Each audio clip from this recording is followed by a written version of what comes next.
Bom dia, Ish, boa tarde aqui, né? Ah, bem, então a gente vai falar um pouco sobre essa manchete que a gente viu no Globo hoje, referente à, à recusa do Tesouro Nacional de garantir um empréstimo aos Correios, em que os Correios pagariam de juros 120% da CDI ao ano. Eu não preciso ler a manchete para entender por que que o Tesouro se recusou, brecou a operação. Porque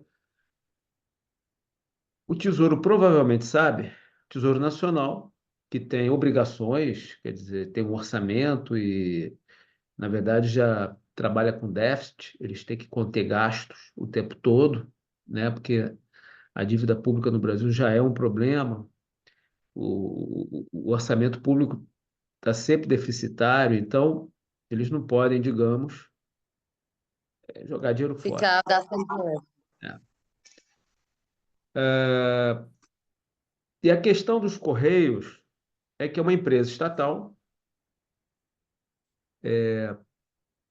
aparentemente ela não se modernizou, ou seja, e-mail já foi inventado há mais de 30 anos e eles continuam querendo ganhar dinheiro entregando carta, cartão de Natal, não conseguiram competir nessa área de encomendas, de delivery. Por que não?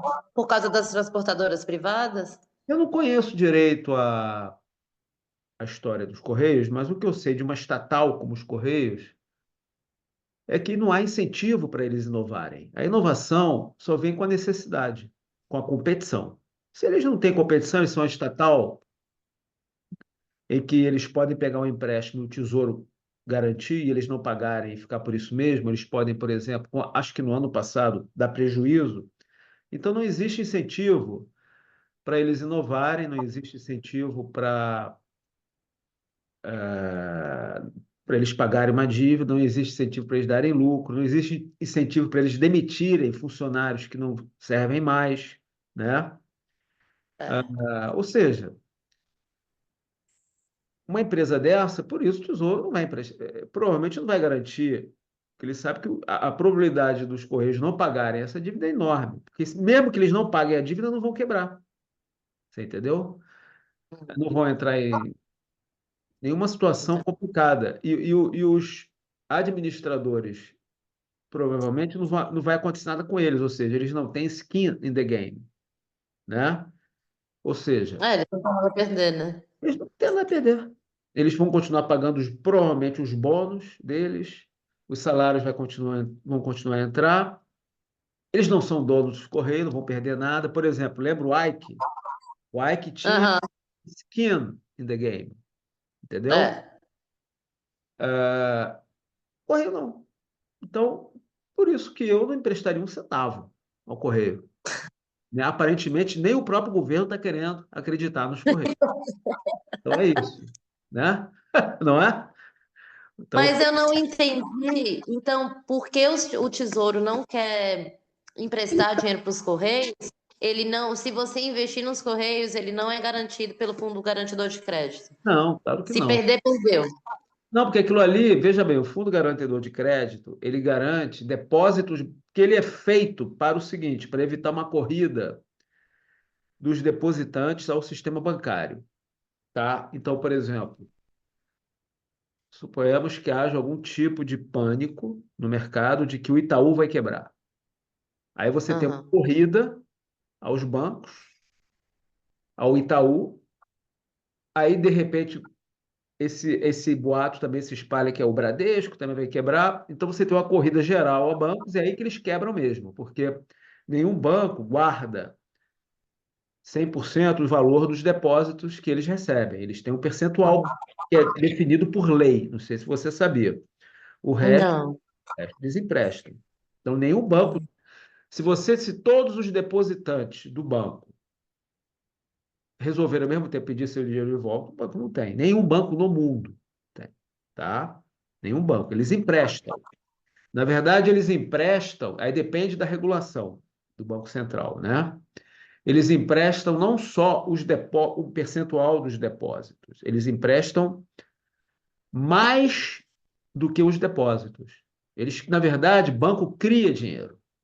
Por exemplo, se o banco tem 100 em depósito, 100 milhões, ele, dependendo da regulação, ele pode emprestar 200 milhões, 300 milhões. Aí você vai dizer assim, mas onde é que ele arranja esses 200 Ele milhões cria. dele? Ele simplesmente não tem. Ele cria um crédito, recebe os juros em cima do dinheiro que ele não tem. Então, o banco, na prática, ele cria moeda ao dar o crédito, tá? E ele. Então, o fundo garantidor de crédito entra no seguinte sentido: se você tiver uma corrida bancária, as pessoas sabem. Se tiver um boato de que o Itaú vai quebrar, ninguém precisa ir lá pegar o seu dinheiro. Porque as pessoas sabem que o fundo garantidor de crédito vai garantir, entendeu?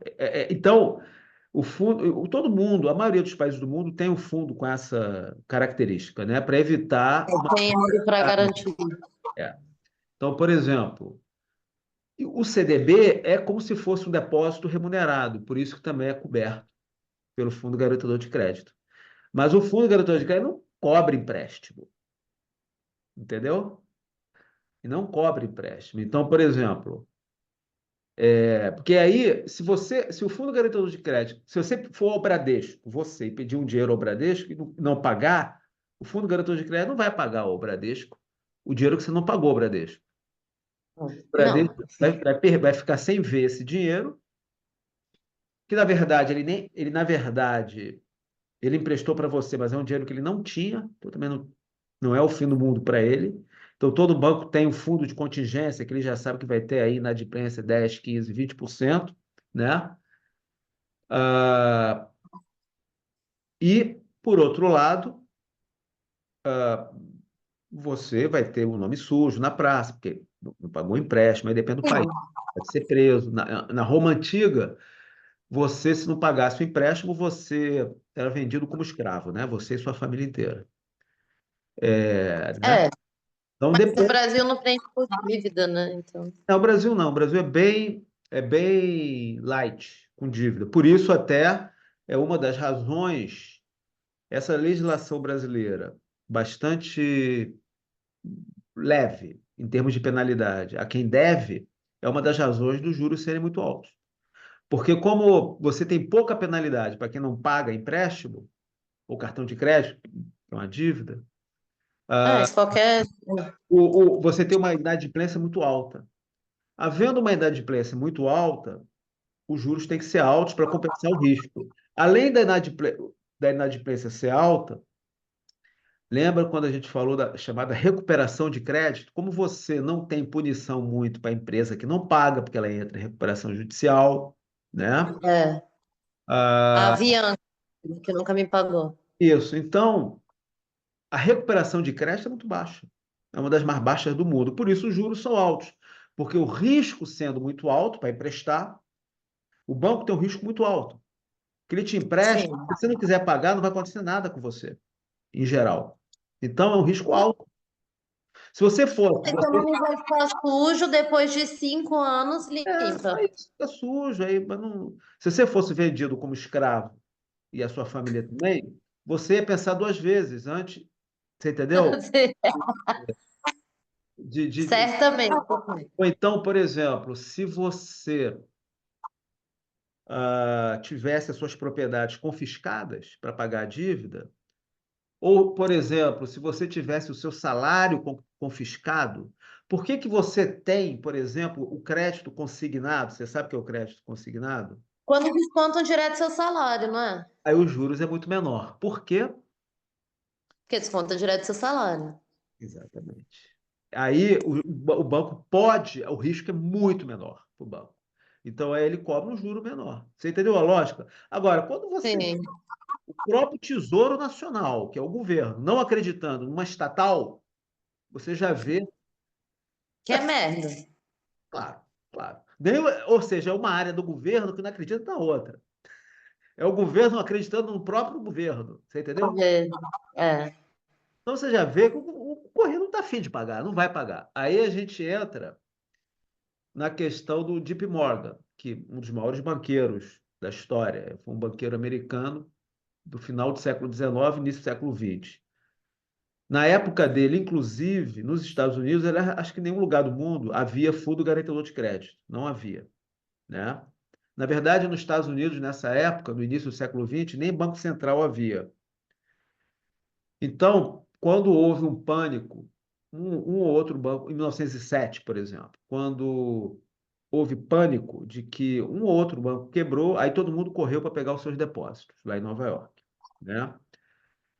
Bem, aí você não tinha fundo garantidor de crédito nessa época. Ou seja, aí o sistema ia simplesmente quebrar, porque, como eu te falei, nenhum banco tem dinheiro para pagar todos os depositantes. Aí o JP É, Morgan entrou, o próprio banco do JP Morgan começou a garantir o depósito de outros bancos. Ele funcionou como um fundo garantidor de crédito. Ele salvou o sistema financeiro americano, em 1907. Ele já era famoso, já era conhecido, ficou muito mais. Mas aí, a partir dali, os americanos começaram a estudar e depois criaram um banco central e também banco, um fundo garantidor de crédito. E outros países começaram a copiar, né? E hoje, aqui tem, na Rússia, aí no Brasil tem, e tem que funcionar bem. Porque se não funcionar bem, o sistema ninguém mais vai. ninguém acredita. E se você não acredita, aí volto à questão daquela frase do Deep Morgan. Crédito é confiança, moeda é confiança, relação financeira é confiança. Você acredita no banco, você confia. Se você não confiar, acabou. Banco é confiança. Moeda também. Ou seja, você tem um real na mão, que você acredita que o real vale o suficiente para você comprar, suponhamos, como você comprou ontem, vale para comprar uma barrinha de cereal. Então você acredita que esse um real aí tem uma inflação de 4% ao ano, você vai comprar uma barrinha de cereal por muito tempo ainda, né? Se você tiver Sim, uma hiperinflação, acabou a moeda. É a morte da moeda. Ou seja, você vai ter um real na mão, você sabe que esse dinheiro não vale nada. Então, você vai tentar ou converter esse um real em alguma outra coisa, que pode ser ouro, pode ser dólar, pode ser commodities, pode ser um apartamento que você compra, mas acabou a moeda, porque ninguém acredita mais na moeda uhum. como repositório de valor. Então, confiança, a questão da moeda, confiança, a questão do banco, né? O seu dinheiro no banco. E para você ter confiança no sistema financeiro, você precisa de um fundo garantidor de crédito. Agora, não é para cobrir dívida de empresa que não paga, como ou que não, Sim.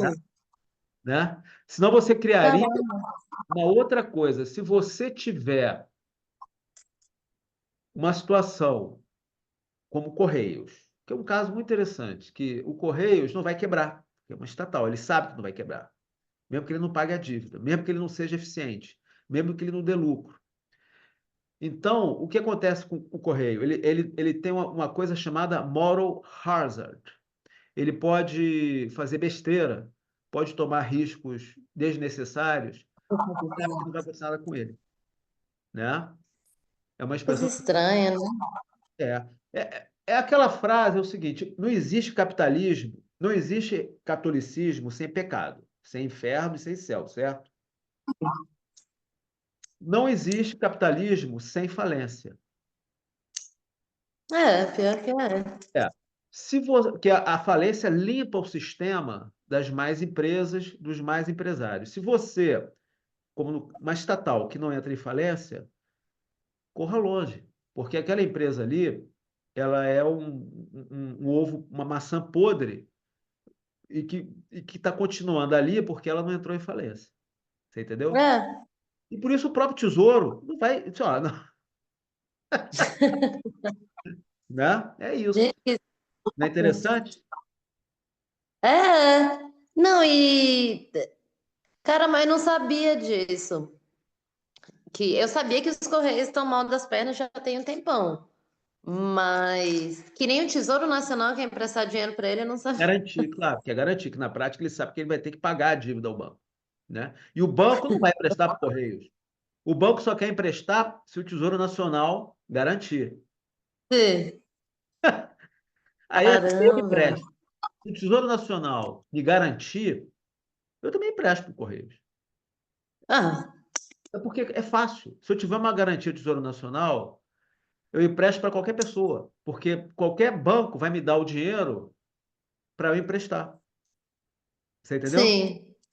Qualquer banco vai me emprestar para eu emprestar. Então, por exemplo, se o Tesouro Nacional me der garantia de que me garante e o Correio me pagar 120%, eu vou ao banco e pego emprestado a 110% e fico com delta de 10%. Você entendeu? E o banco vai Aham. emprestar. Ele sabe que eu estou garantido pelo Tesouro Nacional. Sim.